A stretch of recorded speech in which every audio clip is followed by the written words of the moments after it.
So I got involved with the adult industry when I was in college in Santa Barbara. I began dancing. And from that point forward, a couple producers came in and they said that I was beautiful and that I would be great in romance movies. So I went to LA the next day and I shot my very first scene. And I felt so loved that day because I was put in hair and makeup, I was told I was beautiful, I was gonna be a star. And they sent my pictures over to an adult agency who I was with for about 2 years. And the rest is pretty much history, I guess you could say. How quickly did you go from that first time, kind of not knowing anything, into, I mean, you said how many years in the industry? 7 years. 7 years. And in that time, how many movies did you make? Hundreds. I did take a year break, but hundreds. I mean, when I was 18, I mean, they would dress me up like a teenager, like a little girl, and they made sometimes 2-3 scenes a day. You know, I was working, I remember working like 60-some days in a row one time. And you talked a little bit before about what kind of toll that took on you, like, you know, what it took to actually get through doing scenes, or where that left you, maybe? Yeah, Sure. I mean, not only does it leave you feeling drained, but I had to start finding ways to be able to do the scenes because I was so robotic. I was like a rubber Barbie doll. Like, I had no emotions. I was plastic. Like, you know, I would get undressed from the outfit I would wear to put on this cute lingerie just to get undressed to do a scene, and it led to, I felt so hopeless and so empty inside that I turned to drugs to numb my pain, to get me through. I was no longer Brittany. I became Jenna Presley. I became like this. I had an alter ego. I became my alter ego.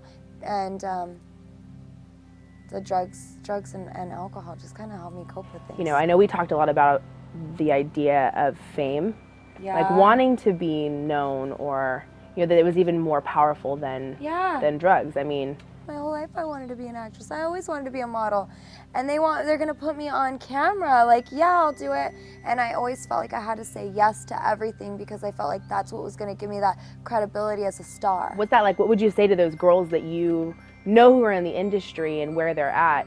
You know, what do you say to that girl that wants to be famous and thinks that porn is the way to do it? Wanting to be famous my whole life, I guess, just was resorted into wanting to be loved. And I guess I would just tell them that sharing that side of yourself and becoming so empty and feeling so helpless, like nobody, like there's just no hope. You dig such a hole where you're just in this pit of self-pity. It's not worth it. The feeling of not caring if you live or die, the feeling of, you know what, nobody loves me except for these fans who I'm actually really kind of like disgusted by because they see me in my most personal moments. It's not worth it. It's not worth it. I would give it all back. I mean, I'm glad that I am where I am today, but it wasn't worth it. All those like lonely nights by myself, like cutting on my wrist and just feeling like, what's gonna happen tomorrow? And I don't really care if tomorrow comes anyways. Wanting to die, trying to kill myself, spending all my paycheck on drugs, feeling like, oh, well, I made so much money. I just made $1,500. It's all going to drugs. Woo! Like, where's the accomplishment? Yeah. It's not worth it. And I believe that as women, we are worth it. And we are worth love. And we are worth real love. And you're not gonna get that love from the industry. I just want every woman, everybody in the world, but every woman in this industry to feel what real love feels like. Because if they're anything like me, we don't know what real love is, and we're searching for it. Just thinking about you there in the shows, and I mean, you were always so sweet. You're just generally a sweet person, but seeing how there's this demeanor of you now, there's a peace upon you, you know? It's amazing to watch. Thank you.